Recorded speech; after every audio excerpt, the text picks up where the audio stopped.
Bonjour à toutes et à tous, je suis ravie d'être avec vous aujourd'hui. Je suis Émilie Kovacs, journaliste, rédactrice en chef du média The Good, média expert de la transition écologique des entreprises et des territoires. Je suis également ambassadrice du Pacte européen pour le climat.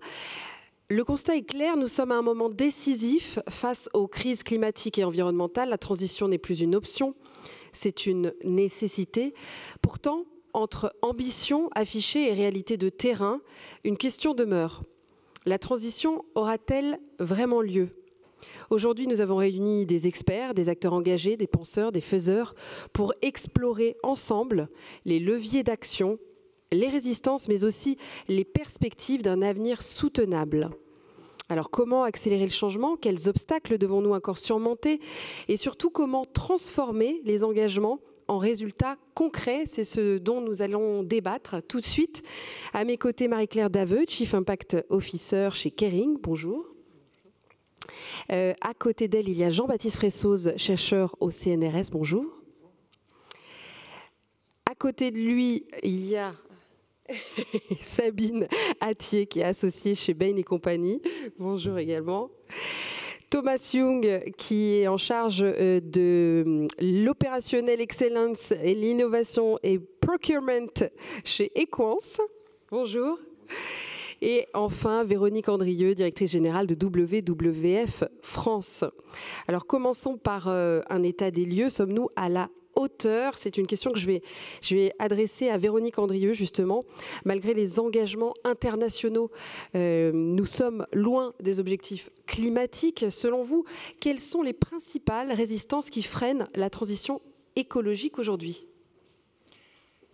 Alors en préparant, déjà bonjour à tous et à toutes, c'est un plaisir d'être ici à cette Université de la Terre avec vous.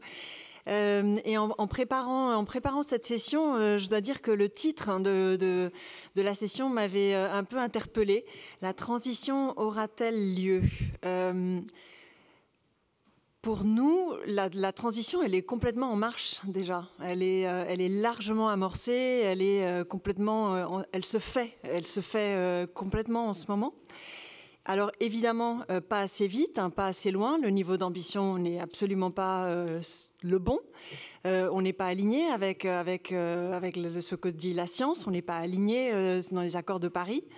On le sait, 2024 a été l'année la plus chaude. Pour la première fois, on a dépassé le seuil de 1,5 degré. Les catastrophes, Valence, Los Angeles, etc., sont sous nos yeux. D'après le rapport de l'UNEP, qui est clé, le Emissions Gap Report, on a augmenté les émissions de gaz à effet de serre en 2024 de plus 1,3% vis-à-vis de l'année précédente, alors que pour tenir l'objectif de 1,5 degré, il faudrait réduire de 7% annuel d'ici 2030. Donc vraiment, voilà, on n'y est pas, c'est sûr. Mais disons si on cherche à voir quand même les tendances, on est à un point d'inflexion complètement. Les émissions augmentent, mais de manière beaucoup moins rapide. Donc c'est déjà en soi, voilà, même si on n'y est pas, bien sûr. Les investissements ne sont pas non plus à la hauteur de ce qui est nécessaire. Il faudrait multiplier par 6 les investissements en atténuation actuels. Donc clairement, le secteur privé doit faire beaucoup plus en termes d'accélération. Donc voilà, en termes de rehausser le niveau d'ambition, en termes d'accélération, il y a énormément de chemin à faire. Néanmoins, je pense qu'en termes de données, déjà, si on prend quelques données pour voir en quoi la transition elle est déjà totalement à l'œuvre. D'une part, les coûts des énergies renouvelables ont chuté.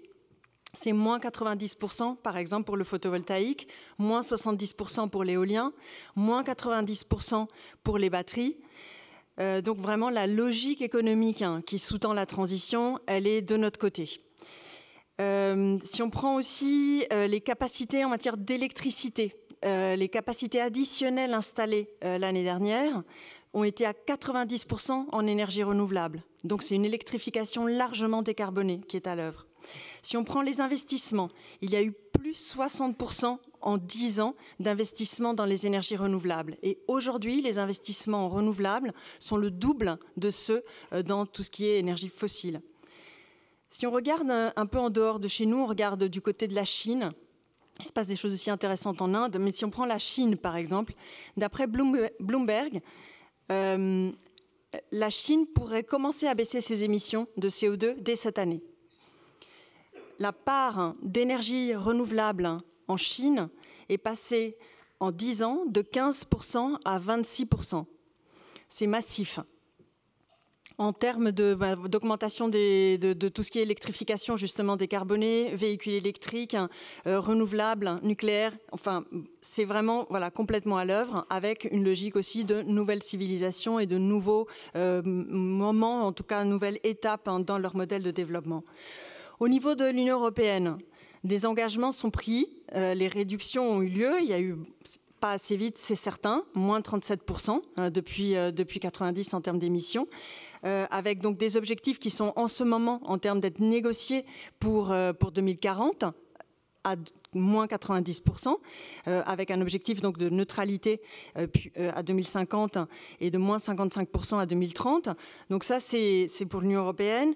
On a quelques champions en termes d'États membres. Si on prend par exemple l'Espagne, l'Espagne s'est donné un objectif de 80% d'énergie renouvelable dans son mix énergétique à 2030.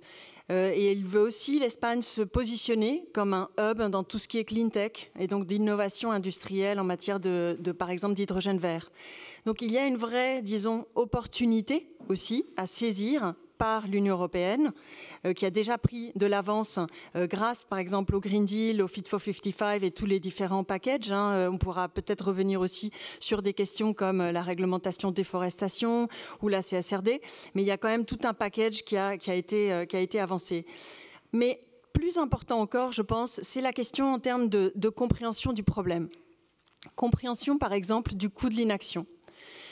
Là, il y a un rapport très récent, de la DG Trésor, ici en France, qui parle justement d'un coût modéré et transitoire de la transition, entre 0,5 et 1% du PIB en net. C'est accessible quand on pense que pour chaque degré de réchauffement additionnel, c'est 12% du PIB mondial qui s'effondre. Pour la France, c'est plus. Ce serait autour de 15% du PIB. Donc quelque part, je veux dire, la question en termes d'avoir les données, le business case, si on peut dire, de qu'est-ce que ça nous coûte de ne pas bouger assez vite ou de l'inaction vis-à-vis des investissements aujourd'hui pour prévenir en fait des dommages, des souffrances humaines et des coûts bien plus importants est clair. Donc, de notre point de vue, ce qui est très important là, c'est de revoir en fait le récit, le narratif, de donner du souffle, de donner du sens pour pousser et aller plus en avant. On a beaucoup trop fait de la transition une question qui se résume à des réglementations, de la comptabilité, du compliance, de la gestion de risque. Enfin voilà, une question assez bureaucratique, alors qu'en fait, c'est d'abord le socle de tout ce qui est la sécurité physique, sécurité humaine, sécurité de nos économies et de nos industries. C'est aussi un formidable levier potentiel pour une réindustrialisation, pour une compétitivité et une innovation en Europe. On a un rapport Draghi aussi qui a mis quand même l'accent sur les opportunités que la décarbonation peut apporter. Donc clairement, il y a vraiment, je pense, en termes de narratif, de récit, de sens, de cap commun, une opportunité formidable pour l'Union européenne pour pouvoir la saisir. Donc voilà, de mon point de vue, cette transition, elle est bien en marche. Clairement, il faut beaucoup plus pousser, rehausser le niveau d'ambition, accélérer et se rassembler derrière cet objectif commun. Merci beaucoup à Jean-Baptiste Fressoz. Maintenant, vous analysez l'histoire des transitions énergétiques et des résistances au changement. Pourquoi pensons-nous, selon vous, toujours que cette transition sera différente des précédentes? Qu'est-ce qui nous empêche finalement d'apprendre des erreurs du passé? Alors en fait, là, s'il y a une chose que l'histoire nous apprend, c'est qu'il n'y a aucune transition énergétique, aucune transition matérielle. On consomme de plus en plus de toutes les matières depuis le 19e siècle. On consomme un éventail plus large de matières premières et chacune des matières premières est consommée en quantité croissante. C'est pour ça qu'on n'a jamais atteint, pour l'instant on consomme de plus en plus de pétrole, de plus en plus de charbon, de plus en plus de gaz, de plus en plus de bois. De nos jours, le bois énergie, c'est 2 fois le nucléaire. On vit avec des sources d'énergie anciennes. Dans plein de pays, en fait, il y a une transition vers les fossiles. L'agriculture, par exemple, elle est encore en train de se moderniser avec plus de fossiles, avec plus d'engrais, plus de tracteurs. Le bâtiment, pendant longtemps dans le monde pauvre, on a construit en pisé, en bambou. On construit maintenant en béton, qui est une matière évidemment très polluante et qui émet du CO2. Le gros problème, c'est que ce cadrage en termes de transition ne correspond pas du tout à la réalité des dynamiques matérielles. C'est vraiment ça le problème de base, c'est qu'on a posé le défi climatique qui est ahurissant. Décarboner l'économie mondiale en 4 ou 5 décennies, c'est quelque chose d'absolument titanesque, gigantesque. On a posé ça comme si c'était simplement une nouvelle transition énergétique. Comme si par le passé, on avait réussi à faire des transitions et qu'on allait faire une nouvelle transition pour résoudre le problème. Mais c'est profondément faux de raconter l'histoire comme ça. Je vous donne un exemple. La révolution industrielle, on a appris dans les livres d'histoire que c'était une transition du bois vers le charbon. Mais en fait, au XIXe siècle et encore au XXe siècle, on consomme de plus en plus de bois, ne serait-ce que pour extraire le charbon. Les pays industriels au XXe siècle consomment plus de bois uniquement sous forme d'étai pour extraire le charbon qu'ils n'ont brûlé au XVIIIe siècle. En fait, les énergies et les matières, elles sont profondément imbriquées. Elles sont dans des relations symbiotiques. L'histoire de l'énergie, ce n'est pas du tout l'histoire de transition énergétique successive. C'est l'histoire de l'expansion symbiotique de toutes les énergies. Est-ce qu'on est face à quelque chose grâce aux panneaux solaires, grâce aux éoliennes dont on vient de parler, face à quelque chose de radicalement nouveau qui fait que maintenant l'histoire va être différente? Je crois qu'on peut très fortement en douter. En fait, tout cet essor du solaire et de l'éolien, ça fait quelque chose, ça réduit l'intensité carbone de l'économie. On a besoin d'émettre moins de CO2 pour faire $1 de PNB. Réduire l'intensité carbone de l'économie, ce n'est pas quelque chose de nouveau, on fait ça depuis longtemps. Depuis les années 1980, l'intensité carbone de l'économie a été divisée par 2. Vous voyez, ça n'a pas empêché les émissions de CO2 de croître à l'échelle mondiale. De la même manière, quand on regarde l'histoire de l'énergie, il y a déjà eu de très très grands progrès technologiques analogues à ceux qu'on est en train de vivre actuellement. Dans l'entre-deux-guerres, on met au rebut les vieilles machines à vapeur et on remplace ça par des moteurs électriques. Le moteur électrique est il est 12 fois plus efficace que les machines à vapeur des années 1920. Donc, soudainement, en 20 ans, on divise par 10, 12 l'intensité carbone de la force industrielle dans les usines. De nos jours, quand on remplace une centrale à gaz avec des champs de panneaux photovoltaïques, on divise par 10, 12 l'intensité carbone de l'électricité. On a déjà vécu ça, vous voyez. Ce qu'on est en train de faire, c'est dans l'histoire du progrès technologique. Ce n'est pas quelque chose de fondamentalement, ce n'est pas une rupture absolument incroyable qui fait que d'un seul coup, en 30 ou 40 ans, on va faire disparaître l'essentiel en fait, de notre énergie, ça reste les fossiles de nos jours. 80% de l'énergie mondiale, ça reste les fossiles. Le problème, c'est qu'on a tendance à regarder ce qui croît. Donc effectivement, on regarde les bonnes nouvelles, le solaire qui augmente, l'éolien qui augmente, mais ces augmentations ne font pas diminuer de manière symétrique les fossiles, loin de là. Même dans le secteur électrique, où effectivement, il y a des dynamiques de substitution, malgré l'essor du solaire et des renouvelables, les émissions de CO2 uniquement du secteur électrique ont encore cru cette année. Et en plus, on se focalise sur le secteur électrique qui est le plus facile à décarboner. Mais dès qu'on s'attaque aux autres secteurs, c'est une autre paire de manches. Le secteur électrique, c'est que 40% des émissions. Donc il y a tout le reste qui, là, va être beaucoup plus difficile. Pour faire de l'acier, pour faire du ciment, pour produire des biens agricoles, pour faire voler des avions, pour faire voguer la marine marchande, etc., pour l'industrie de l'armement, le solaire et l'éolien, ça ne sert pas à grand-chose, en fait. Donc il y a tout un paquet de secteurs où l'idée de transition est quelque chose d'assez fantasmatique. C'est plutôt de la science-fiction. Une fois encore, il faut regarder les horizons temporels. On nous dit qu'il faut décarboner l'économie mondiale d'ici 2050 à 2070. Je veux dire, en 2050, les avions seront assez identiques à ceux qu'on a maintenant. Et d'ailleurs, on est en train de construire des avions qui voleront encore en 2050. Vous voyez ? Donc vraiment, l'idée de transition, c'est en fait un peu une sorte de discours ambiant, etc., mais qui accompagne la procrastination générale. Voilà, c'est ça fondamentalement. Ce qui fait qu'on repousse à plus tard les efforts qu'il faudra faire si on veut vraiment essayer de limiter la question du changement climatique. Et c'est pas vous regardez seulement le verre à moitié vide. C'est pas ça le sujet. Ce que nous expliquent les climatologues, c'est que le CO2 c'est cumulatif. C'est-à-dire les émissions, elles restent dans l'atmosphère. Donc le but c'est pas simplement de stabiliser les émissions, c'est d'arriver à zéro pour stabiliser la proportion du CO2 dans l'atmosphère. Vous voyez, c'est quelque chose, une fois encore, d'une ambition absolument titanesque. Et je crois que le problème du cadrage en termes la transition, on y est, mais elle ne va pas assez vite, c'est que ce n'est pas le mauvais cadrage, c'est pas le bon cadrage. Est-ce que, Jean-Baptiste, je me permets de vous interrompre, le sujet n'est pas uniquement la transition énergétique, mais la transition écologique et sociale au sens large. Et j'aimerais d'ailleurs poursuivre avec Marie-Claire Daveu à côté de moi pour essayer de savoir comment les entreprises prennent la dimension de cette transition au sens large et justement pas uniquement énergétique.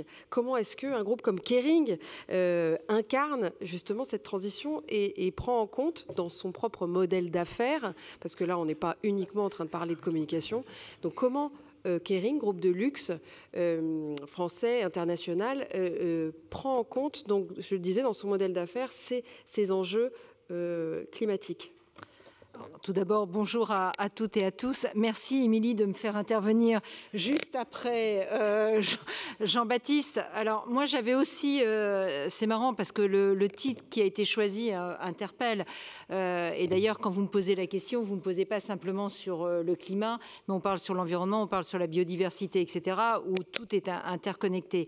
On aurait pu mettre, c'est pas votre question, mais j'y arrive, pour juste quand même rebondir sur ce que mon voisin évoquait, c'est plutôt est-ce que la sobriété heureuse aura-t-elle lieu? Vous ne serez peut-être pas d'accord, mais pour moi, c'est ça, en fait, la question.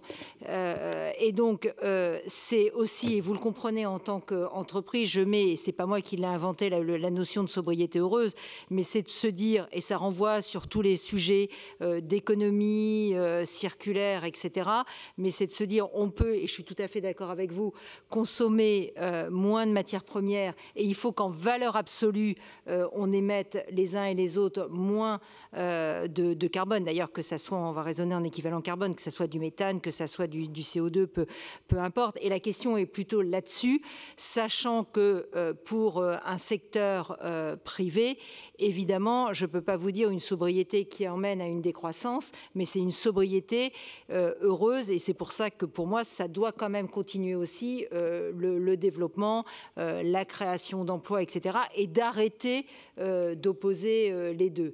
Et quand Véronique disait le secteur privé doit s'y mettre, évidemment, le secteur privé doit s'y mettre. Les pouvoirs publics, et on voit parfois à quel point ça peut être challengeant, doivent s'y mettre aussi pour stimuler la recherche et l'innovation.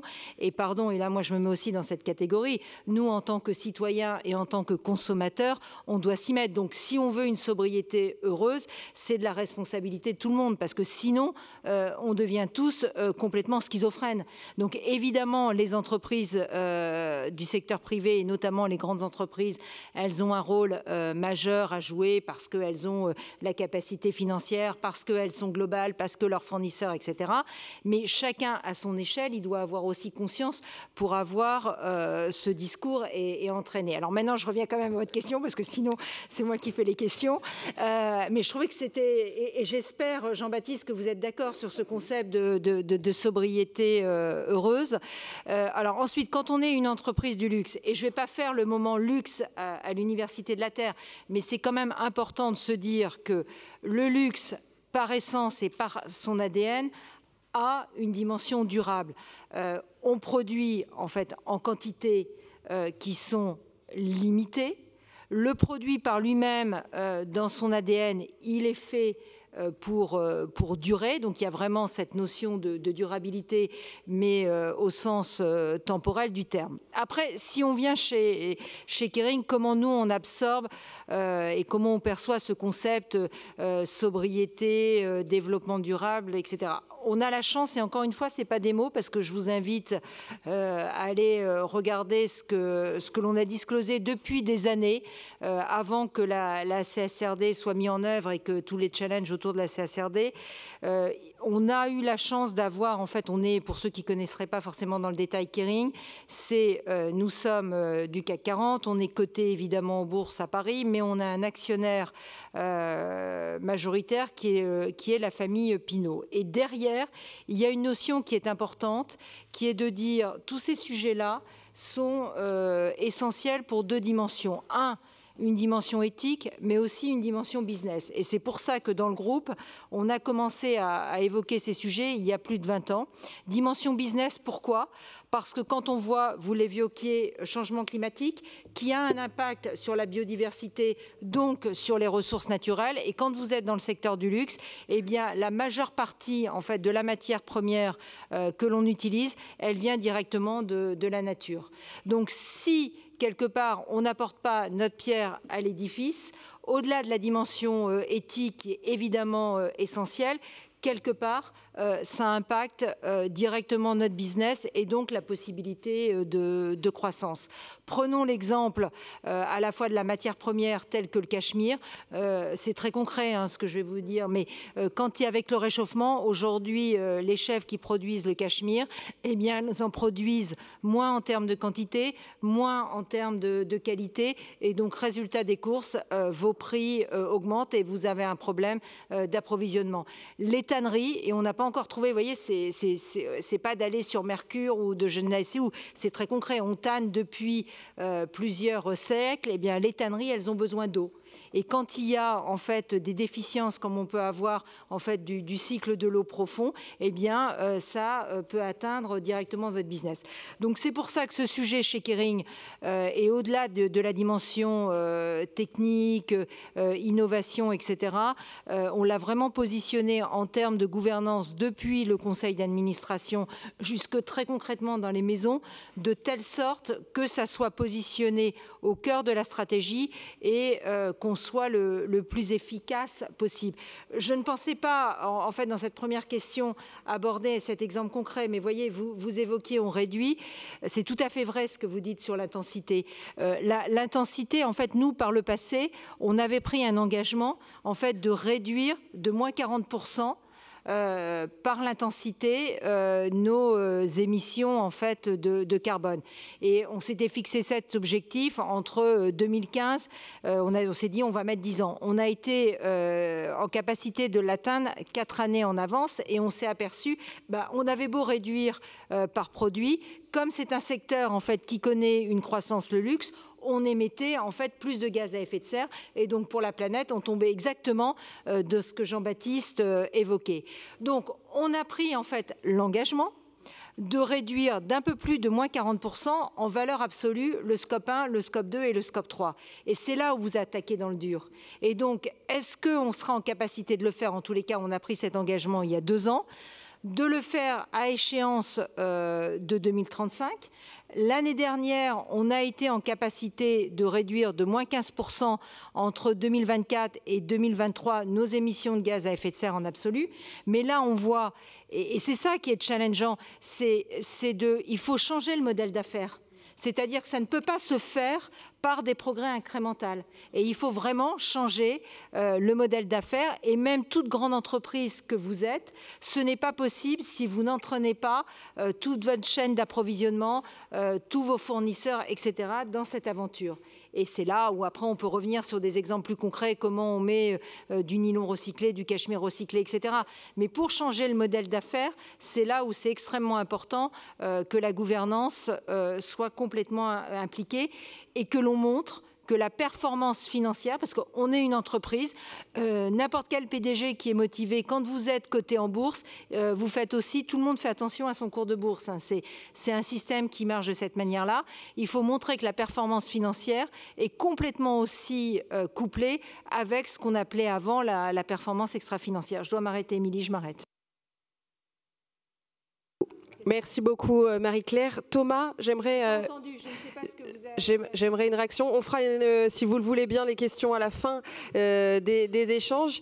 J'aimerais avoir une réaction de Thomas chez Equance, qui va peut-être représenter son entreprise, et savoir comment, chez lui, il intègre ces enjeux de transition. Et encore une fois, la responsabilité sociétale des entreprises, ça comprend la transition écologique, environnementale, sociale, à l'intérieur de son entreprise, et également sociétale. Donc j'insiste sur cette transition, sur ces 3 niveaux.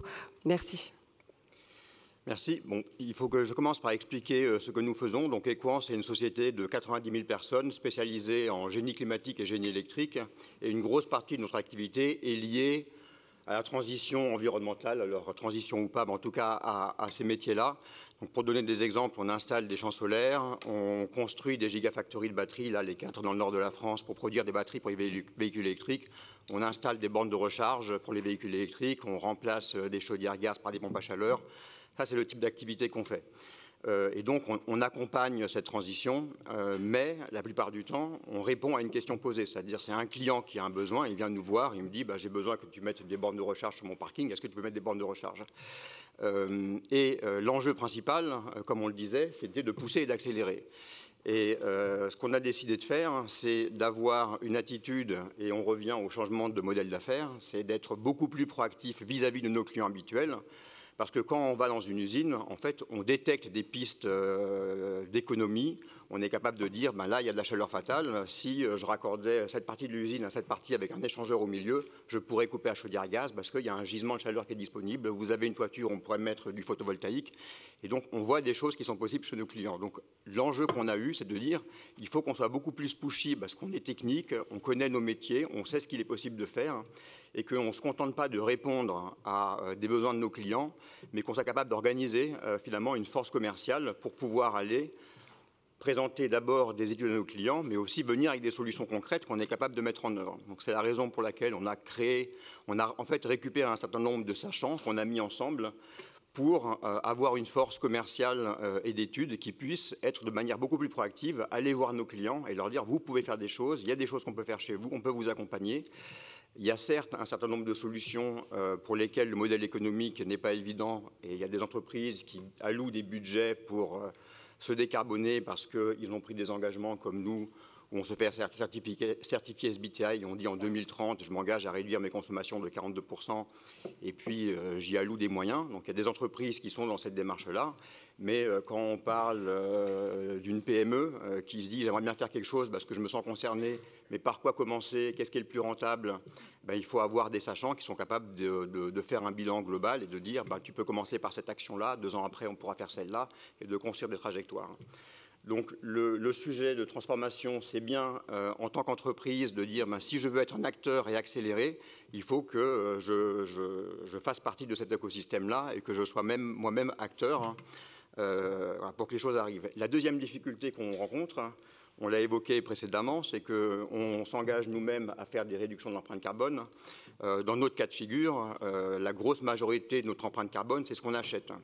Et ce qu'on achète, en général, c'est ce que le client nous demande. Quand on nous dit « je veux que tu installes des bornes de recharge », on achète des bornes de recharge, on les installe. Ces bornes de recharge-là, c'est du métal, il y a un peu de béton, ça a une empreinte carbone, ça c'est 40% de notre empreinte carbone. Si on veut la diminuer, ça veut dire qu'il faut qu'on aille voir nos fournisseurs et qu'on lui dise « est-ce que tu connais l'empreinte carbone du matériel que tu me vends ?» Aujourd'hui, la réponse, 95% du temps, c'est « j'en sais rien ».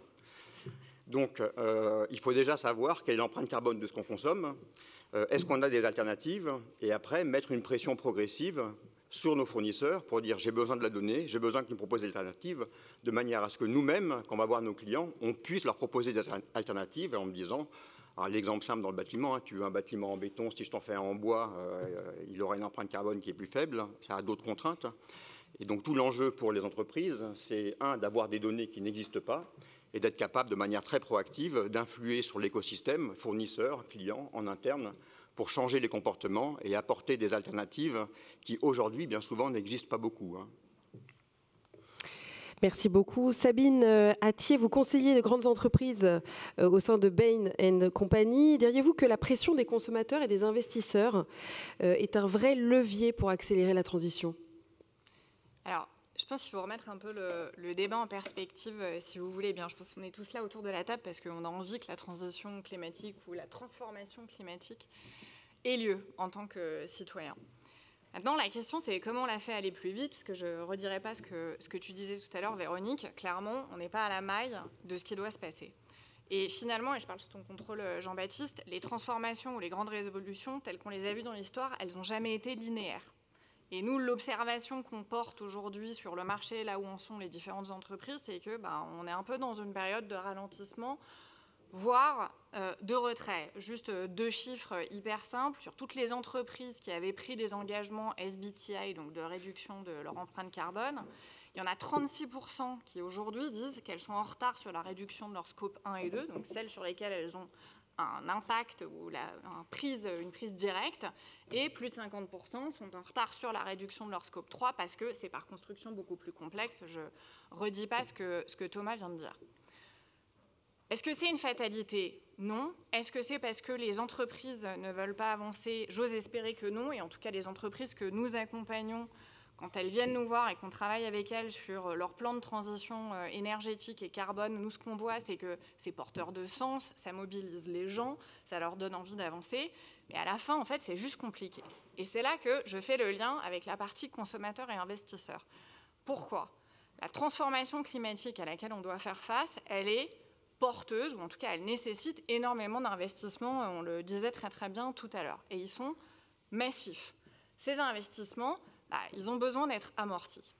Et c'est là qu'on arrive dans le rôle qu'on a tous à jouer individuellement, au niveau des moyens qu'on a, dans les choix de consommation qu'on fait. On a fait une étude l'année dernière qui montre qu'on a 60% des consommateurs individuels, on a fait plusieurs pays, plusieurs niveaux de catégories socio-professionnelles, disent qu'ils sont extrêmement inquiets, ou en tout cas plus inquiets sur la cause environnementale, et que donc c'est un sujet qui est important pour eux. Est-ce que ça se traduit dans les choix de consommateurs qu'ils font? Ben non. On passe de 60% qui disent que c'est important à 11% qui disent qu'ils choisissent différemment ce qu'ils achètent à manger, ce qu'ils achètent à porter, la voiture qu'ils choisissent, etc., etc. Différence entre les discours et les faits. Et donc je pense que pour chacun d'entre nous, encore une fois, comme citoyen, c'est voter avec votre porte-monnaie. Encore une fois, à la hauteur de la taille du porte-monnaie. Pour les entreprises, ça veut dire quoi? Ça veut dire que c'est beaucoup plus compliqué de consentir à des investissements que je vais avoir besoin d'amortir sur 10 ans, je prends un risque monstrueux, pour une monétisation qui n'est pas évidente. La contraposée de ça, elle se trouve du côté des investisseurs. D'un côté, j'ai plus 20% d'investissement dans la transition énergétique sur les 4 dernières années, et en même temps, j'ai une réduction de 20% de l'equity qui est apporté en climate tech. J'ai forcément un gap. Pourquoi? Parce que les investisseurs, eux aussi, ils veulent rentrer dans leurs investissements, et que si en face, on a des entreprises qui proposent des projets qui n'ont pas un retour sur investissement dans la bonne période de temps, c'est-à-dire en moyenne entre 5 et 6 ans, ça ne passe pas. Est-ce qu'on peut se satisfaire de ça? Non. Mais ça nous pousse tous, du coup, à faire des choix pragmatiques. Et pour nos entreprises, ça veut aussi dire qu'il va falloir avoir des approches très segmentées. Tous les consommateurs ne sont pas prêts à changer leurs habitudes de consommation. Certains segments le pourraient, si on leur apporte les bons arguments. Les bénéfices de la transition écologique ou de la transformation écologique, ce n'est pas juste d'augmenter le chiffre d'affaires par une augmentation des prix. C'est également les opportunités de nouveaux modèles économiques, nouveaux business, etc. C'est aussi des opportunités de payer moins cher. Quand je fais de la sobriété énergétique grâce au service, par exemple, d'Equance, à la fin, j'ai moins de coûts pour produire la même chose. C'est aussi potentiellement l'accès à un coût du financement inférieur, pour autant que tout ce qu'on a commencé à mettre en place au niveau de l'Union européenne, le package dont on parlait tout à l'heure, appuyé par la CSRD, porte ses fruits, parce qu'en fait, aujourd'hui, le financement vert ne coûte pas fondamentalement moins cher que le financement pas vert. Merci beaucoup. Est-ce que, Véronique Andrieux, vous qui travaillez avec les ONG, des entreprises et gouvernements, selon vous, qu'est-ce qu'il manque pour que la pression de la société civile se traduise en actions concrètes et systémiques à grande échelle? Alors, juste avant de répondre à cette question, je vais quand même un tout petit peu rebondir sur ce qui a été dit sur la transition n'existe pas, voilà, avec une logique très, je trouve, la transition c'est de la science-fiction. Je sais pas, en tout cas pour moi, utiliser le ciment et l'avion pour démontrer qu'il n'y a pas de transition, je trouve ça un poil démago, si je puis m'exprimer ainsi. Pour moi, il y a vraiment, évidemment, il n'y a pas de technosolutionnisme, et quand on parle d'énergie renouvelable, c'est pas l'alpha et l'oméga, c'est toute une combinaison de leviers. évidemment, l'efficacité énergétique, la sobriété, une électrification décarbonée, les ENR, etc. Donc ça, avec ça, c'est quand même des pans entiers de l'économie, des nouvelles filières qui sont créées, des nouveaux emplois, aussi une stimulation aussi de l'économie par tout ça, qui peut se faire et qui est aussi à l'œuvre. Et voilà, quand on dit que quand même, au niveau du G20, on a des pays comme la Chine qui, cette année, pourraient déjà commencer à réduire leurs émissions, bon, c'est qu'il se passe quelque chose, hein, sauf si, je sais pas, ça c'est quand même, je pense, tangible. Même si, évidemment, ce n'est pas pour dire que ça va être simple, que ce sera rapide. Non, ce sera difficile, lent, ça va coûter, etc. Mais c'est aussi une partie de cette même réalité. Aussi, une deuxième réaction, c'est par rapport aux consommateurs. Trop souvent, moi, quand j'échange avec les entreprises, j'entends en face des patrons de boîtes qui me disent « Ah, mais... le problème, c'est que la demande n'est pas là. Les consommateurs veulent pas. » Et moi, là, je me dis, bon, quand même, quand on a des prix qui n'intègrent pas les externalités négatives, donc c'est des faux prix.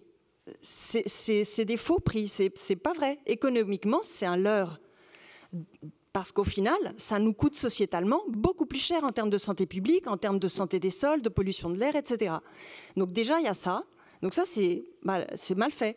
Deuxièmement, et comme vous le disiez, enfin tu le disais parfaitement bien, la question de l'investissement. Si l'investissement pour l'économie d'hier, pour du capital brun, va te coûter autant, ça va être le même prix d'argent que pour l'économie de demain et du capital vert, ça n'a pas de sens. Voilà, aussi la publicité. Je suis désolée, on a des injonctions totalement contradictoires. Nous, on a beaucoup insisté au moment, par exemple, on a lancé quelques rapports sur les SUV, hein, ces grosses bagnoles-là, eh bien, pour dire, par exemple, en termes de publicité, c'est quand même un comble. On vous montre des pubs avec plein de nature, voilà, des super beaux paysages. Voilà, on va finir que les voir dans les pubs de SUV si ça continue comme ça. Donc pour moi, il y a aussi des questions de, comment dire, je ne sais pas si c'est de lifestyle, mais d'injonction à consommer avec, il y a certains usages qui devraient avoir moins, je pense, d'espace. Et donc, quelque part, c'est ces mêmes entreprises qui créent cette demande. Donc, je pense qu'il y a aussi une logique aussi de cohérence. Par rapport à la question, du coup, sur les organisations de la société civile, déjà, je voudrais quand même montrer un petit peu le verre à moitié plein. Je pense que c'est aussi important de dire que grâce aux organisations de la société civile, il y a une meilleure compréhension des enjeux et aussi des solutions. Sur, par exemple, les solutions fondées sur la nature, qui font bien le lien entre climat et biodiversité.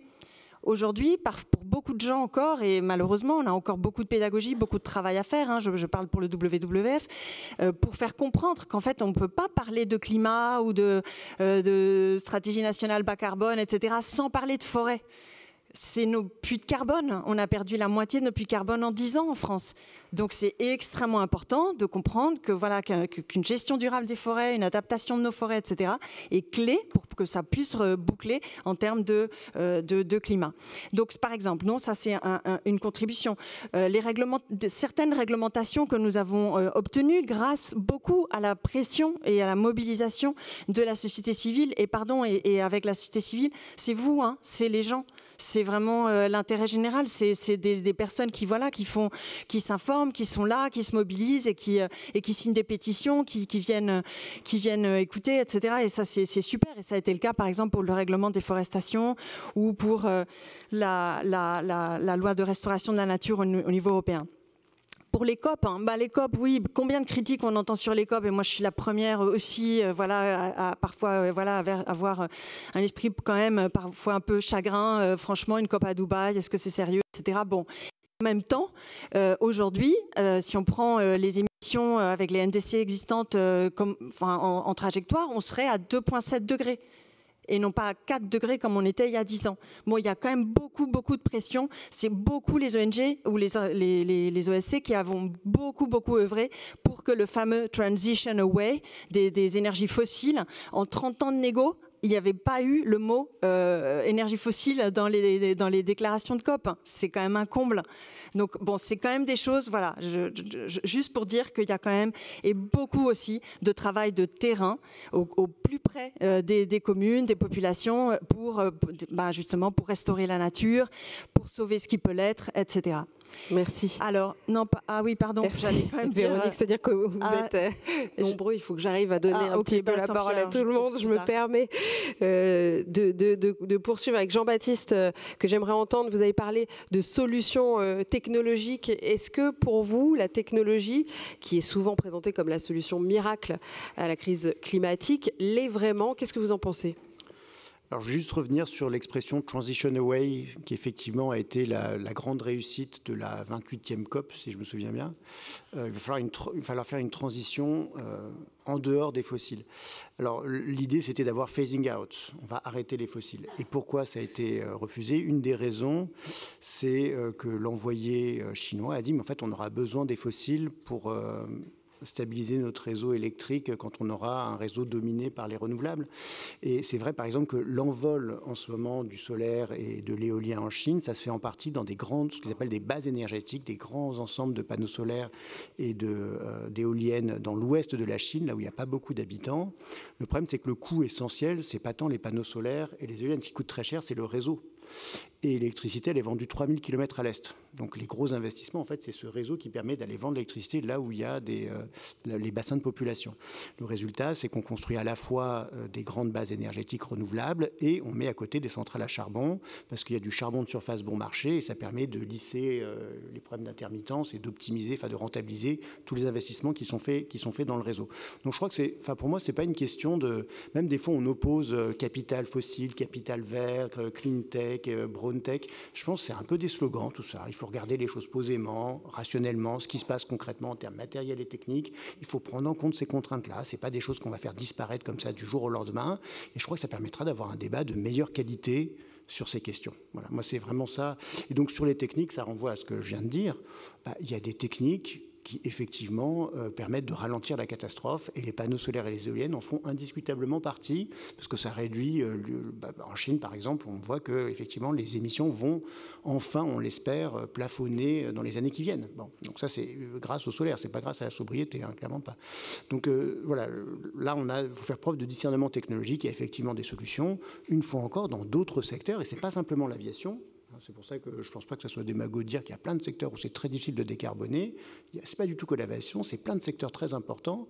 Il n'y a pas vraiment de solution comme ça dans les 20-30 prochaines années. Je crois qu'il faut juste le reconnaître. Et une fois encore, ce n'est pas du tout de la technophobie. Moi, je suis historien des techniques. Je sais à quel point les techniques ont formidablement progressé au XXe siècle. Et malgré ce progrès extraordinaire des techniques, les matières premières, elles ont continué de croître, une fois encore. C'est-à-dire, ça, je crois que c'est un point important. On a une vision, des fois, du monde matériel qui serait en train de basculer. Mais en fait, c'est parce qu'on a une vision des techniques. Et c'est vrai que dans les techniques, il y a des formes de basculement, de transformation technologique profonde. Mais l'histoire matérielle, l'histoire des flux de matière, qui est en fait ce qui importe pour l'environnement, l'histoire des flux de matière, elle est très stable. Je vous ai dit, une fois encore, tout ne fait que croître, à des rythmes un peu différents, mais globalement, tout ne fait que croître. Voilà. Donc, pour moi, ce n'est pas une question technosolutionnisme ou technophobie, solution technique, ça ne veut rien dire. La technique, il faut regarder secteur par secteur, ce qui est possible, à quel coût, etc. Voilà. En fonction aussi des économies qui sont très différentes.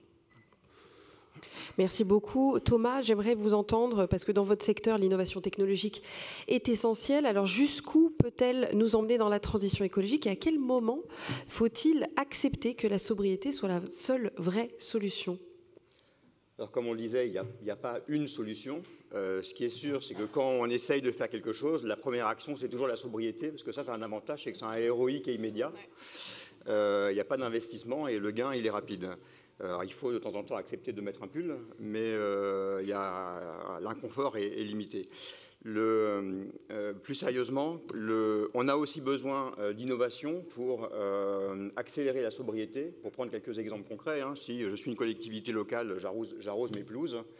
Si on veut limiter l'arrosage, qu'est-ce qu'on fait? On met des capteurs dans la pelouse et puis on a un système de supervision derrière qui dit là, la terre est un peu sèche, j'arrose légèrement, pour arriver à limiter les besoins qu'on a au minimum essentiel.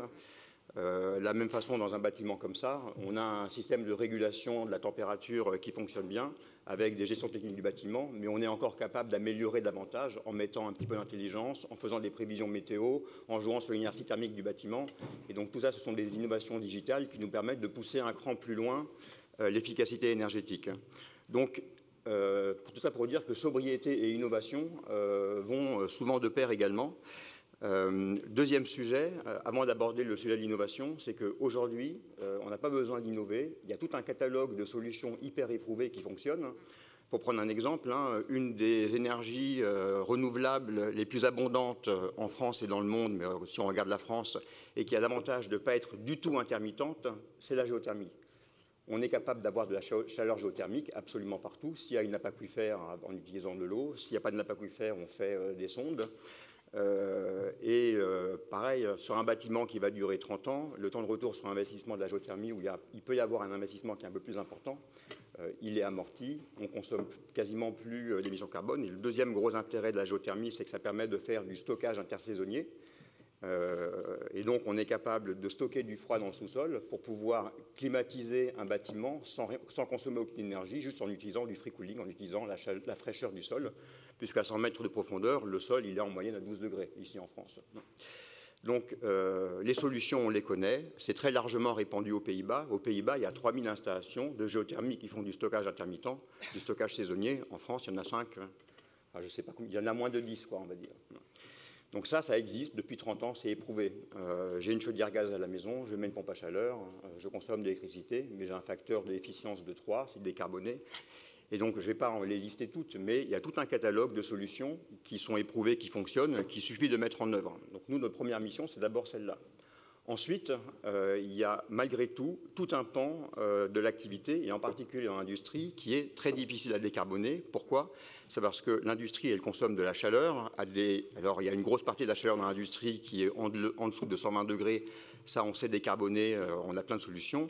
Dès qu'on va au-dessus de 120 degrés, c'est beaucoup plus compliqué. Donc, entre 120 degrés et 200 degrés, il y a quelques gammes de pompes à chaleur qui permettent de régler le sujet, mais ce n'est pas évident. Et dès qu'on a besoin de vapeur industrielle pour un process industriel à des températures entre 500 et 1000 degrés, il n'y a plus beaucoup de solutions. Donc, il y a une première solution qui est de mettre des chaudières électriques. Mais la chaudière électrique, elle a un rendement qui est à peu près celui d'une chaudière gaz, un peu moins bon. Mais le prix de l'électricité, c'est 3 fois le prix du fossile. Et donc, en général, donc on en a installé beaucoup. Donc, il y a beaucoup de projets aujourd'hui en Europe où on installe des chaudières électriques, mais dans des pays dans lesquels il y a une forte variabilité du prix de l'électricité. Et donc, qu'est-ce qu'ils font? C'est que quand l'électricité est basse et de temps en temps l'électricité est négative, et il y a de plus en plus de jours et d'heures dans l'année pendant lesquelles le prix de l'électricité est négatif. Pourquoi? C'est comme on disait, on installe du solaire. Le solaire, il produit à midi, et ce n'est pas à midi qu'on a le plus besoin d'électricité. Donc, il y a des moments où le réseau, il dit, moi, je suis désolé, si tu mets l'électricité sur mon réseau, tu me payes. Bon, donc, on a des moments où l'électricité est négative, et là, c'est intéressant d'utiliser l'électricité. Donc, il y a beaucoup d'industriels qui jouent là-dessus. Ils mettent des chaudières électriques. Quand bien même, si on veut vraiment pouvoir se décarboner, il faut avoir une solution qui permette d'utiliser de l'électricité tout le temps. Et si on veut qu'elle soit verte, elle est renouvelable, elle est intermittente. Et c'est là où on a besoin d'innovation. Donc, par exemple, on a développé une solution qui permet de produire de la chaleur de manière continue avec des résistances qui chauffent de l'air. Et on stocke cet air dans de la céramique qui permet, lorsqu'on n'a plus d'électricité, de refaire circuler de l'air dans la céramque à 1000 degrés et de reproduire de la vapeur. Donc, on est capable de produire de la vapeur à flux continu avec une électricité en donnée d'entrée qui est variable. Bon. Donc, voilà, ça, il y a plusieurs solutions qui se regardent comme ça. Tout l'enjeu étant, pour pouvoir régler le problème technique d'intermittence de l'électricité quand on a besoin de chaleur, de voir comment je fais pour stocker de la chaleur, comment je fais pour transformer l'électricité en chaleur, stocker la chaleur et la réutiliser quand j'en ai besoin. Et là, on a besoin d'innovation. Donc, il y a pas mal de startups qui sont créées sur ce sujet-là. Donc, l'innovation, de toute façon, elle est essentielle parce qu'il y a des sujets sur lesquels, aujourd'hui, on n'a pas de réponse. Si je veux sécher des phosphates dans une mine de phosphate, aujourd'hui, j'ai des gros brûleurs au fioul et la solution technique pour passer à autre chose, pour l'électrifier, elle n'est pas évidente. Donc, on a besoin de toute façon d'innovation parce qu'il y a quelques secteurs sur lesquels on ne sait pas comment faire. Il y a une grosse partie de la réponse technique qui peut être apportée par l'hydrogène. On citait 2 exemples, les engrais. Aujourd'hui, les engrais, c'est fait à partir de méthane. Il y a des gros investissements qui ont lieu en Inde, un gros projet en Espagne, des gros projets au Maroc pour produire de l'hydrogène vert. Donc, on fait du solaire. On récupère de l'eau, on dessale l'eau, on produit de l'hydrogène vert. L'hydrogène, on le transforme en ammoniac, et cet ammoniac, on le transforme en engrais. Et on a comme ça des engrais verts. Donc il y a quelques gros projets en ce moment dans le monde pour faire des engrais verts. Et pour les avions, la seule solution, c'est de toute façon, ils continueront à voler, ce sera les mêmes, ils continueront à voler du kérosène. Donc qu'est-ce qu'on peut faire? C'est faire du kérosène vert. Pour faire du kérosène vert, il faut de l'hydrogène. L'inconvénient, c'est que tous ces rendements ne sont pas très élevés. Le coût de l'hydrogène est très élevé. Et donc, il y avait énormément d'annonces qui étaient faites sur l'hydrogène. Ce qu'on voit, c'est que chaque année, les projets se décalent d'un an. Et puis, quand ils se réalisent, finalement, la taille est divisée par 2. Donc, on sait bien que l'hydrogène, c'est une solution. L'équation économique, elle n'est pas là. Il y a quelques pays volontaristes qui font des projets. Il y a des fonds européens qui apportent de l'argent pour que les projets se fassent. Parce que si on veut qu'il y ait une équation économique, il faut que le prix des usines baisse. Et pour que le prix des usines baisse, il faut commencer à faire les premières. À un moment donné, il faut bien commencer par quelque chose. Et puis après, il y a une courbe d'apprentissage. Et puis, on arrivera à les faire de moins en moins cher. Mais toute cette transition liée à l'hydrogène qui apporte des solutions qu'on n'a pas aujourd'hui, on voit quand même qu'elle se décale année après année. Merci beaucoup. Sabine, j'aimerais avoir votre point de vue, vous qui accompagnez des clients à la fois sur leur transition digitale, numérique et leur transition écologique justement et climatique. Comment arrivez-vous à combiner ces deux enjeux?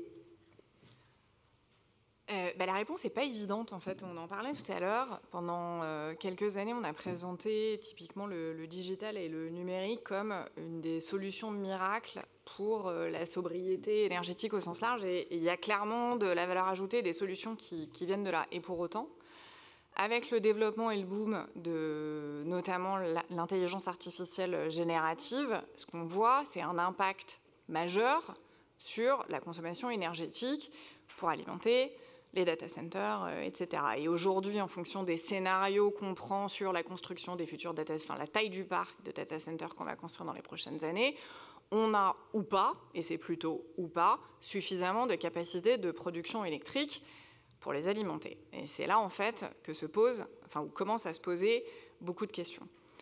Le premier enjeu, ça va évidemment être de décarboner au plus le mix d'alimentation de ces data centers. Et Thomas, tu prenais tout à l'heure l'exemple, je crois, d'un data center aux États-Unis qui venait de sortir à côté d'une centrale à charbon. Bon, bah, c'est sûr, c'est un peu dommage. Et d'un autre côté, on a EDF en France qui a annoncé il y a 2 semaines de ça 6 hotspots pour des futurs data centers qui seront juste à côté de nos centrales, enfin nos futures centrales nucléaires. Peut-être mieux espérer un scénario comme ça que le scénario américain. Premier point. Second point, oui, toute la partie digitale et numérique peut aider à accélérer la transformation écologique. Quelques exemples, et je pense qu'il est encore suffisamment tôt pour orienter les efforts dans cette direction plutôt que dans une autre. Je reprenais mon point tout à l'heure sur changer les habitudes de consommation. Il y a une marque de lingerie très connue en Europe qui a voulu tester une partie de sa gamme faite à partir de polyester recyclé. Ce qui est extrêmement louable parce que du coup, j'extrais moins de pétrole pour produire le polyester, etc., etc. Il les a mis en rayon. Pour le coup, ils avaient fait vraiment une énorme promo puisque c'était mis au même prix alors que du PET recyclé, enfin du polyester recyclé, c'est 2 fois plus cher que le vierge à ce stade.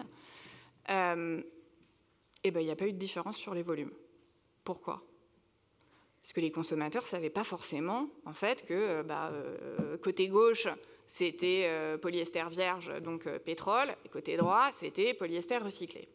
Là, typiquement, l'utilisation du digital pourrait améliorer la qualité d'information que chacun d'entre vous, en tant que citoyen, on peut accéder pour mieux orienter nos choix de consommation. Je reprends l'exemple que tu prenais tout à l'heure, Thomas. Il y a un certain nombre de nouvelles solutions industrielles dont on a besoin pour faire avancer la transformation écologique. Je reviens par exemple sur le recyclage chimique. On a besoin de passer à des usines à l'échelle sur des nouvelles technos. On ne les connaît pas encore toutes.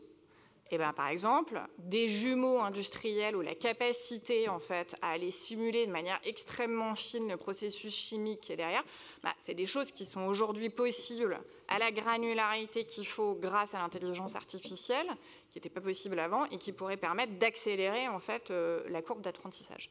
Donc je pense qu'il y a énormément de choses à faire là-dessus. Et pour finir, c'est comment on accompagne en fait, les entreprises dans le choix des bons cas d'usage sur l'intelligence artificielle et le développement d'un certain nombre de pratiques durables dans le cadre de l'intelligence artificielle et générative. Typiquement, d'arrêter de demander à 4 moteurs différents la même question ou légèrement différemment, parce qu'en fait, on ne se rend pas compte, mais ça a un impact direct sur la consommation énergétique. Et donc, je pense que tout ça va devoir progressivement être à la fois quantifié, apporté à l'attention des collaborateurs, de leurs managers et de leurs dirigeants. Merci beaucoup.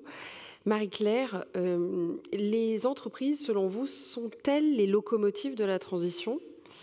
C'est ma première question. Vous savez qu'on parle beaucoup d'économie régénératrice ou régénérative, et notamment d'agriculture, par exemple, régénératrice.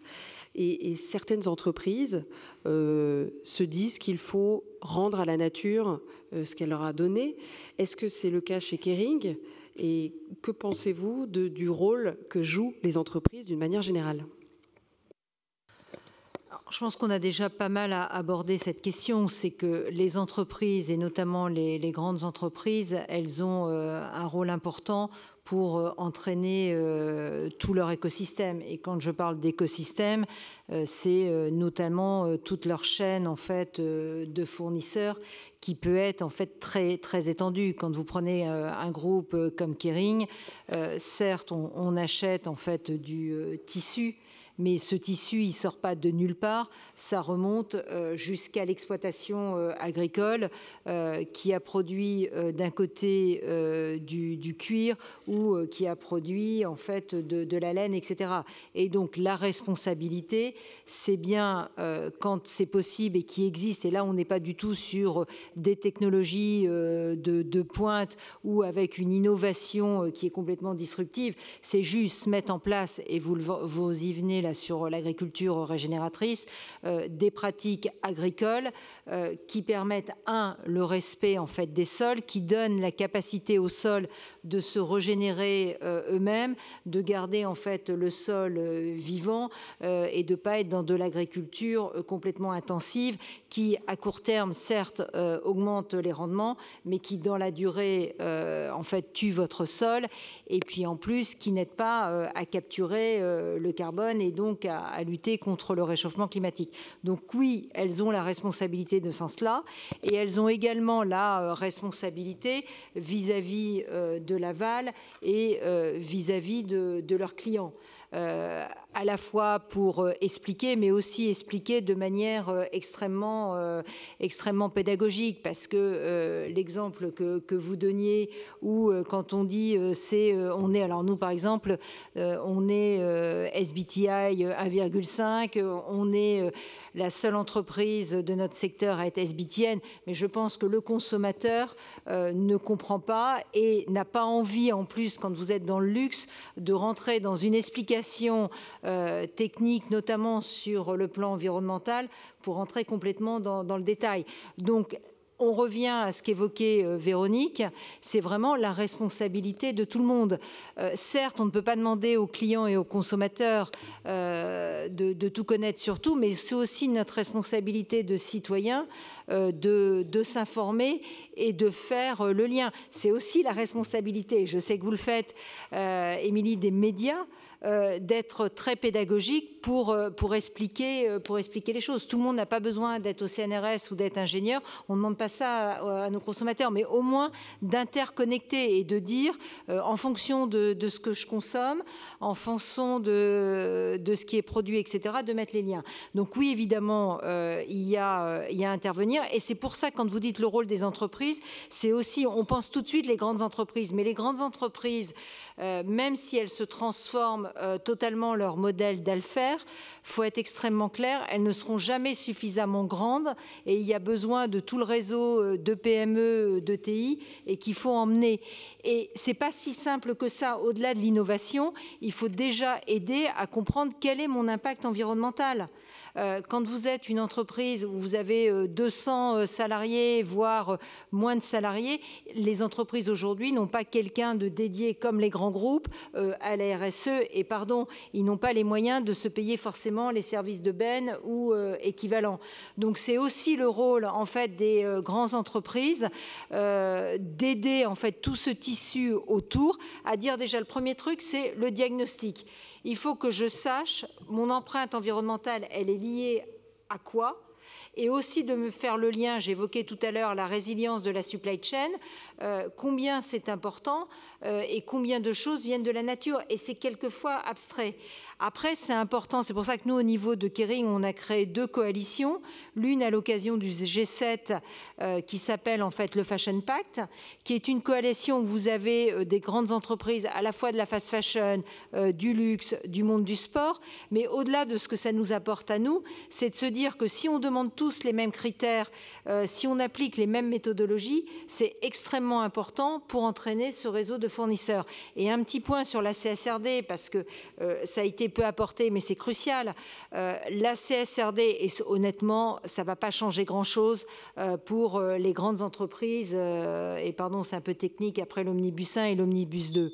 Mais les 80%, je ne sais pas si 70%, 80% des entreprises qui, suite à la modification, ne vont plus être concernées par la CSRD, de toute façon, pour leur propre business model, elles ont besoin de savoir, d'un point de vue social et environnemental, où sont leurs impacts, parce que ça leur permet aussi de se préparer à l'avenir. Vous l'évoquiez, vous pourriez en parler plus dans le détail que moi, mais aujourd'hui, au-delà de dire on lutte contre le réchauffement climatique, il y a quelque chose, et ça, moi la première, ça ne me fait pas plaisir, mais il y a un côté, il va falloir faire de l'adaptation. Et pour faire de l'adaptation, il faut que si vous êtes une ETI, une PME, vous compreniez, parce que il y a quand même aussi un sujet que la transformation du modèle d'affaires, il y a tout le volet environnemental, mais derrière, vous avez des personnes. Vous avez de l'humain, vous avez des gens. Quand on arrête une activité, il faut préparer aussi suffisamment à la transformation de l'emploi, etc. Donc c'est pour ça aussi qu'il y a une certaine complexité. Et donc oui, les grands groupes ont. Et pour répondre vite fait sur l'agriculture régénératrice, nous on fait partie en fait des groupes qui vont décider de transformer 1 million d'hectares issus de l'agriculture conventionnelle en agriculture régénératrice. Donc on a créé un fonds et on travaille avec le Muséum d'histoire naturelle et avec Conservation International, qui est une grande ONG. Et on essaye aussi d'emmener d'autres entreprises. Donc on a Inditex qui nous a rejoints. On a plusieurs entreprises avec lesquelles on travaille. Et à la fois, vous pouvez me dire que 1 million d'hectares à l'échelle de la planète, c'est pas beaucoup parce qu'il faut en transformer plus, mais après aussi chacun doit prendre, et c'est évoqué, à l'échelle de ce qu'il peut faire. Le tout, c'est d'être dans le concret et que chaque année, et c'est pour ça que la mesure est clé, de pouvoir montrer comment vous avez amélioré les choses et que ça apporte aussi du bien pour le business. Sinon, ça reste très théorique. Merci beaucoup. Je regarde l'heure tourner. C'est l'heure de vos questions dans la salle. J'en ai une devant. Merci beaucoup. Guillaume Adjiman, moi je suis ambassadeur d'un lieu qui a ouvert à Nanterre de 55 000 m² sur l'accompagnement au passage à l'échelle de la green tech, des startups industrielles dans le hardware. Moi j'ai beaucoup aimé les 2 exemples de Sabine sur, on va dire, les business models et puis savoir qu'est-ce qu'il y a comme nouveaux matériaux. Moi je prends un exemple très simple. On a une startup qu'on accompagne. Ils font des composites régénératifs. Donc, c'est des fibres de lin, des fibres de Kevlar. Marie-Claire a parlé des industries du sport avec la coalition. Ils commencent à dialoguer avec un grand fabricant de raquettes, de tennis et de paddle. Bon, on sait très bien où sont les usines de production. Et la matière, évidemment, puisqu'elle se régénère avec un sèche-cheveux, on met 100 degrés pendant 60 secondes, elle coûte plus cher à fabriquer. Il y a de l'API, il y a de la propriété intellectuelle. C'est quoi le résultat du fabricant ? Ça coûte 30% de plus cher dans le matériel. Donc forcément, il fait la même chose sur les skis et les surfs. Donc qu'est-ce que le consommateur est prêt, in fine, à payer peut-être un peu plus cher, mais on travaille sur l'obsolescence, et donc on rallonge la durée de vie du produit fini, et ça sert les intérêts de tout le monde. Donc la transition aura-t-elle lieu? Elle a lieu parce que, en fait, dans les cycles industriels d'achat et de sourcing des innovations, il faut que dans le business model, on en accepte de payer plus cher des produits à plus forte valeur ajoutée. Voilà, donc un exemple très concret. On aimerait bien que ça change. Et peut-être, j'ai le droit de réagir? Oui, oui, oui. Parce que alors, et merci beaucoup pour avoir partagé cette expérience, mais finalement, il y a un point qu'on a assez peu évoqué dans tout ce qu'on a raconté, c'est l'importance des pouvoirs publics, à la fois en termes de régulation, mais également de financement. Enfin, on l'a évoqué assez rapidement tout à l'heure, mais à la fin, pour permettre de descendre plus rapidement la courbe d'apprentissage sur un certain nombre des nouvelles technologies dont on a besoin, etc., il va y avoir besoin de subventions.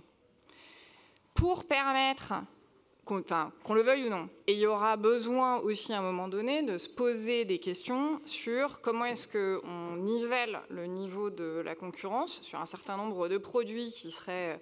j'ai l'option Made in France en mode super durable, super vert, et puis j'ai l'option 50% moins cher qui vient en direct des pays d'Asie.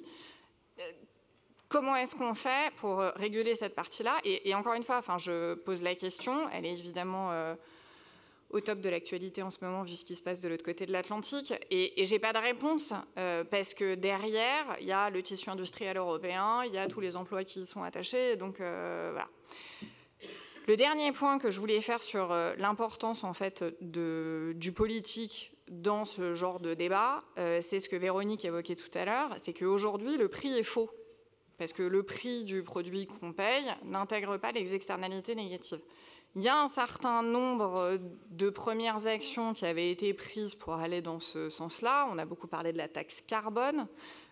Typiquement, moi, si je regarde dans tous les benchmarks, il nous faudrait un coût du carbone à 150 € la tonne pour rendre économiquement viable un certain nombre d'innovations technologiques. Ce n'est pas le cas aujourd'hui. Donc, comment on fait plus largement pour réintégrer ces externalités négatives et donc guider un peu mieux les choix du consommateur? Merci beaucoup. Est-ce qu'il y a une autre question? Madame, allez-y. Oui, c'était un peu pour rebondir sur ce qui vient d'être dit sur la partie luxe. C'est vraiment très souhaitable que ça soit plus durable, etc. Mais évidemment, il y a un petit problème de pouvoir d'achat. Donc, comment vous imaginez ça à l'échelle? Puisque clairement, voilà, est-ce que c'est possible pour Inditex de suivre les mêmes méthodes que vous et dans quel délai? Donc, je pense quand même qu'il y a aussi un problème de fast fashion et de surconsommation. Est-ce que vous promotionnez aussi l'upcycling dans les gammes de luxe, mais aussi dans tout ce qui est justement fast fashion? Voilà. Et puis pour rebondir aussi sur ce sujet, par rapport à la lingerie en polyester recyclé, c'est une question pour Sabine. Oui, sur la lingerie en polyester recyclé. Vous dites qu'il n'y a pas eu de différence de volume de vente, c'est ça? Mais est-ce que la marque a communiqué clairement sur les étiquettes en disant qu'il y avait 50% de moins d'impact pour l'environnement? Parce que s'il n'y a pas eu de communication, ça veut dire qu'en fait, la marque, elle n'a pas du tout envie de valoriser ces produits-là qui leur coûtent plus cher à la production. Je ne suis pas allée vérifier le panneau qu'il y avait au-dessus des produits, mais... Parce qu'à prix égal, c'était dans l'objectif pas acheté. Pardon? À prix égal, pourquoi les gens ne l'auraient pas acheté? Mais parce que je pense que quand on répond à une enquête d'opinion, on est tous très contents de dire que ouais, c'est hyper important la transformation écologique, mais que quand on met notre casquette de consommateur... Oui, mais là, il n'y a pas de différence de prix. Bah oui, mais... Alors, ça veut dire que les gens pensent que ça va être de moins bonne qualité.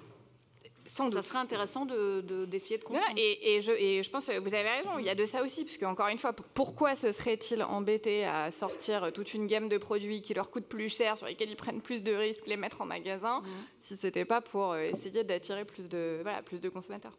Voire, il y a une légende urbaine qui estime que le recyclé devrait être moins cher que le neuf aussi. Alors ça, c'est un autre débat. Peut-être Marie-Claire peut répondre à la question. Donc, sur votre question, qui est évidemment la question qui se pose quand on est dans le secteur du luxe, avec la conscience que le luxe en tant que produit n'est pas accessible à tout le monde. Donc c'est pour ça plusieurs façons de vous répondre. D'abord, sur le produit en lui-même, En tous les cas, nous, chez Kering, on promeut beaucoup tout ce qui est autour de la seconde main.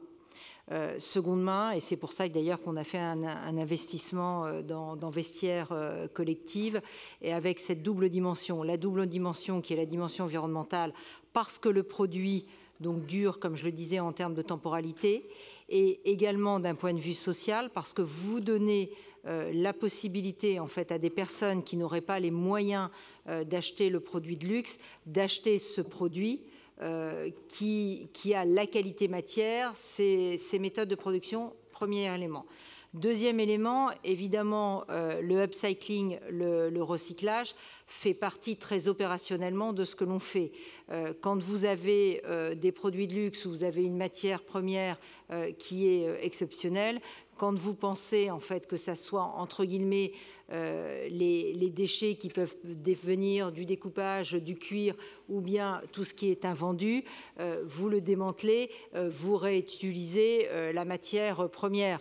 On a créé ce que l'on appelle, alors c'est en Italie, le Circular Hub, qui a tout cet objectif de démantèlement. Après, vous avez à ne pas négliger, je trouve ça extrêmement intéressant, c'est qu'aujourd'hui, et c'est pour ça que les entreprises doivent aussi se challenger, quand vous faites dans ce qu'on appelle du démantèlement de produits et de produits de luxe, vous ne pouvez pas aujourd'hui industrialiser l'ensemble, et vous avez beaucoup en fait de main d'œuvre derrière. Donc évidemment le coût de votre démantèlement, et d'où la réaction que certains produits qui viennent de matières premières qui sont recyclées, upcyclées, peut paradoxalement être plus cher que d'avoir été puisé dans la nature, surtout que la nature on la rémunère pas. D'accord. Après, l'autre façon aussi d'agir, on l'évoquait pour la partie tech sur les innovations, mais c'est de la responsabilité aussi des grands groupes d'investir dans des startups qui, quand vous êtes, on va dire, sur des sujets plus de biologie, etc., mettent beaucoup plus de temps à mettre leurs produits sur le marché. Plusieurs exemples. Nous, on travaille beaucoup autour, en fait, de la substitution, voyez, du cuir. Comment on peut utiliser, par exemple, du mycélium, donc qui est la racine du champignon, pour le substituer au cuir. Je vois Annika, là, qui est chez Balenciaga. Il y a des produits qui sont issus de mycélium de champignons. Comment on peut à l'avenir avoir vraiment du cuir issu de cellules. Eh bien tout ça, ça met du temps. Vous allez me dire aujourd'hui ça marche, et ça marche dans le domaine de la santé. Une fois que vous voulez l'appliquer dans le domaine du luxe ou dans le domaine des meubles, etc., il faut aussi trouver le modèle économique, et il faut aussi avoir la qualité, voyez, qui correspond. Et qualité, c'est pas simplement au sens touché du terme, mais au sens, encore une fois, de durabilité des produits, etc. Donc il y a plein de choses qui se font. Je ne devrais pas dire ça parce que je vais me faire huer. Je rentre du Japon où il y avait, on est en train de travailler avec un programme en fait de start-up, parce qu'il n'y en a pas juste en France ou juste en Europe, avec de la matière première, par exemple, très intéressante, qui vient des algues des océans, ou bien des systèmes en fait de coloration qui sont sans PFAS. Donc il y a de l'innovation. Mais avant qu'elle atteigne aussi en fait les standards qui sont applicables dans le luxe, ça met du temps. Après, comme j'ai la parole, j'en profite de rebondir sur ce que disait Sabine. Les pouvoirs publics, oui, on est tous d'accord, et je pense que je l'ai dit dès mon introduction. Simplement, n'oublions pas aujourd'hui que quand on parle de biodiversité ou de climat, on parle de biens publics mondiaux, et que, qu'on le veuille, c'est un peu comme disait Jean-Baptiste sur la matière, aujourd'hui tout ça est extrêmement international. Donc même quand certaines entreprises sont en train de dire c'est du local au local, quand vous creusez, les flux sont extrêmement internationaux. Donc oui, les pouvoirs publics ont un rôle à jouer en régulation, mais je pense que le multilatéralisme, et pas simplement avec les derniers mois, est devenu de plus en plus compliqué. Donc c'est là aussi où les entreprises doivent prendre ce leadership, et c'est là aussi on verra les vraies entreprises avec les vrais leaders qui sont à la tête des entreprises premièrement. Et je reviens, c'est aussi aux clients et consommateurs worldwide de se poser. Il peut y avoir toutes les régulations du monde. Derrière les pouvoirs publics, c'est aussi, et heureusement d'ailleurs en Europe, des personnes qui sont élues. Je ne referai pas l'histoire rien qu'à l'échelle française de ce qui s'est passé quand il y a certaines taxes il y a quelques années qui ont été évoquées. C'est une entreprise, on a envie de vendre nos produits. Un élu, et je ne fais pas de politique, il a envie d'être élu et tout ça est bien naturel. Donc c'est encore une fois la responsabilité de chacun. Et il faut, si on veut passer à grande échelle et que l'on veut que ça soit viable, il faut que ça soit le modèle économique qui arrive à l'absorber. Vous prenez la France, si on veut des aides publiques, des subventions, l'état des finances quand même françaises, et au-delà de l'actualité, parce que ce n'est pas nouveau, c'est quand même un peu challengeant. Donc c'est aussi de la responsabilité de chacun d'essayer de changer, et que quand il se l'achète un produit et qu'il voit le prix du produit, se dire mais est-ce que c'est vraiment possible qu'on ait respecté les conditions de travail, qu'on ait respecté des normes correctes en matière de rejet, etc. C'est aussi de se poser la question. Et je sais bien, parce que c'est facile, vous allez me dire, ouais, elle est dans le domaine du luxe, c'est facile de dire ça. Je suis extrêmement consciente qu'en fonction du pouvoir d'achat de chacun, et que quand vous avez 15-16 ans et que vous avez la soirée, vous n'allez pas forcément aller vous acheter la robe de luxe. Et c'est pour ça que ce n'est pas évident, c'est pour ça que c'est aussi à nous de promouvoir, je vous dis, la seconde main, etc. Et d'essayer le dernier élément, nous chez Kering, nous avons décidé que toutes les bonnes pratiques en matière environnementale, on les mettait en open source, considérant qu'on ne faisait pas du développement durable pour vendre plus de produits.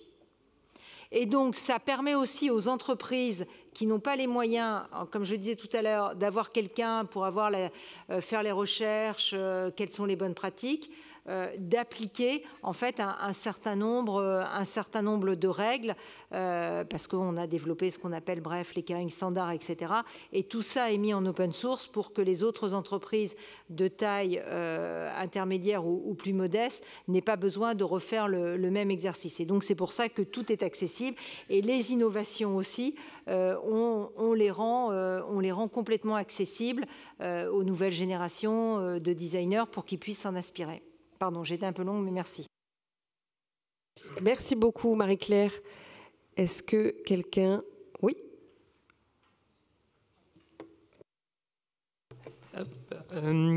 Merci déjà à tous pour votre intervention. Petite question, je vais revenir par un peu ce qui a été dit tout à l'heure. Parce qu'aujourd'hui, on est là dans cette conférence sur la transition a tel lieu. Donc vous êtes plus ou moins d'accord. Certains parlent de décarbonation, d'autres parlent plutôt de flux de matière, si j'ai bien compris. La question est de se dire... Aujourd'hui, on sent que les éléments de langage sur la décarbonation sont là, etc. Néanmoins, qu'est-ce qu'il en est sur la réduction des flux, la réduction des matières? On sait qu'il n'y a qu'une seule planète. On a une planète, elle est finie, on la consomme en juin, on la consomme en mai, peu importe, enfin, suivant le jour qui est sorti. Et en fait, la question que j'ai à vous poser, c'est à part faire une part de décroissance, et là, attention, je sors des grands mots, etc., mais à part faire une part de décroissance, soit en passant à l'économie à l'usage, soit en passant sur d'autres choses, est-ce qu'il y a d'autres modèles qui sont en réflexion, que ce soit dans les associations, que ce soit au niveau CNRS, ou que ce soit dans les grosses entreprises, pour se dire demain, ok, j'ai décarboné, etc., mais mes flux, comment j'arrive à les baisser?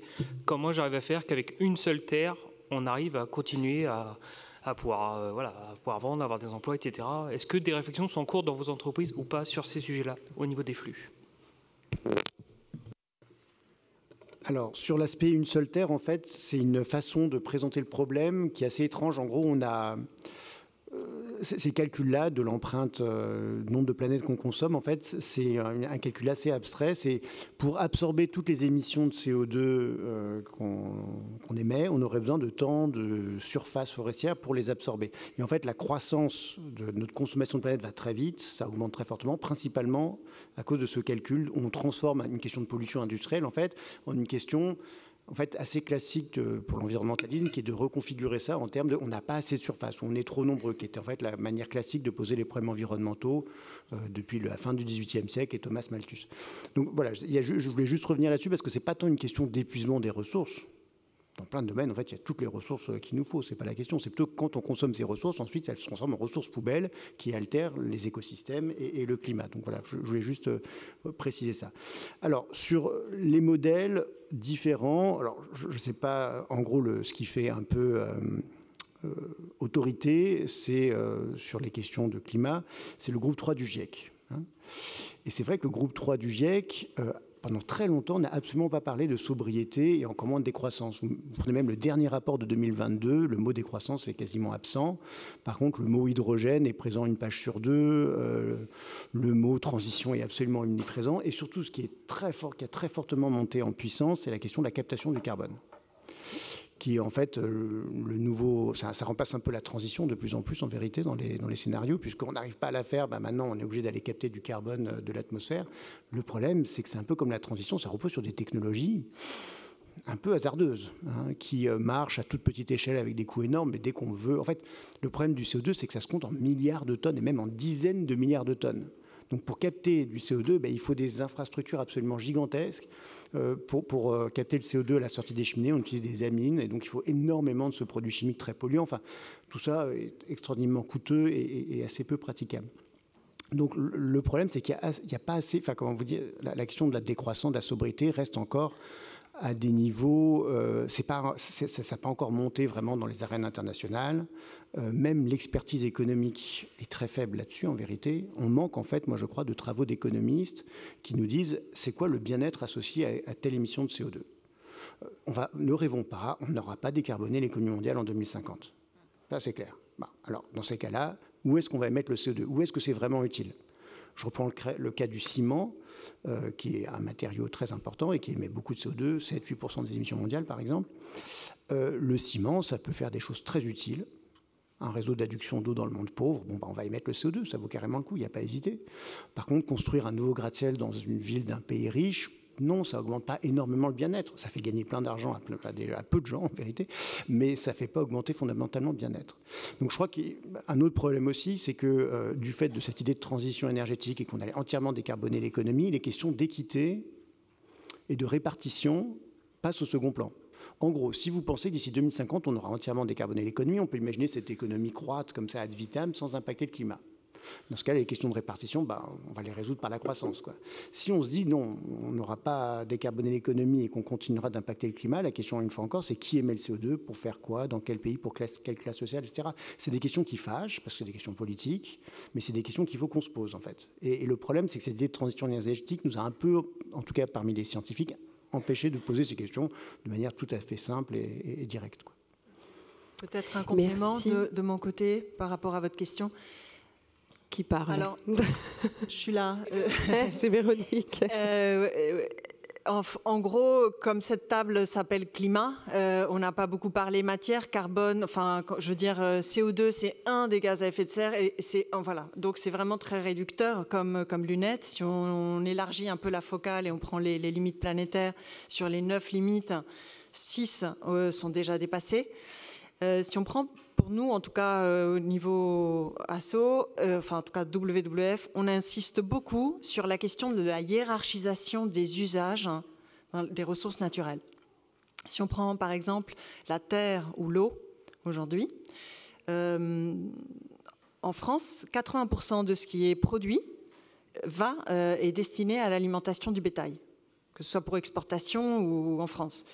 60% de l'eau prélevée et va aussi pour l'irrigation de cultures qui parfois vont aussi à l'alimentation du bétail, à l'exportation, vis-à-vis d'usages humains de première nécessité.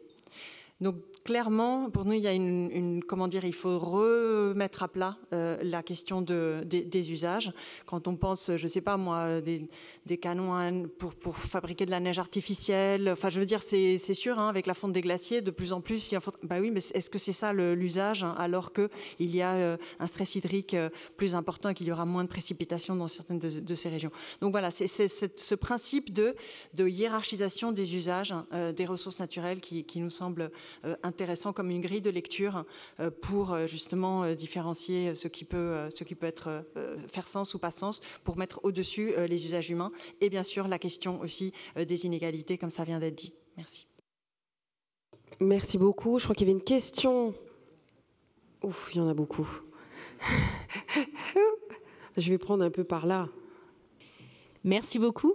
J'ai une question qui rebondit un peu sur les questions précédentes, qui est la question de la publicité, puisqu'on voit de plus en plus la présence de groupes de luxe dans des conférences sur la transition climatique et Kering est un des plus vertueux, donc je salue vraiment tout ce qui est fait de ce point de vue.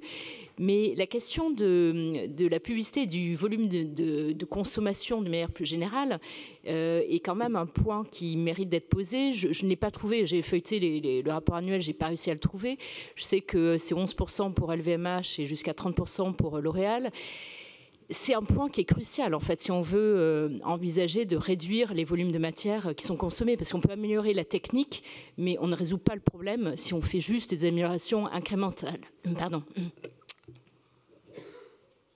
Parce que c'est pour moi. Donc, alors, merci d'avoir souligné qu'on n'est pas si mauvais que ça. Après, j'ai l'impression, mais je n'ai pas dû être suffisamment en fait claire. Vous avez raison, le marketing, les médias, etc., ça a un impact et pas simplement un impact carbone, c'est un impact environnemental global.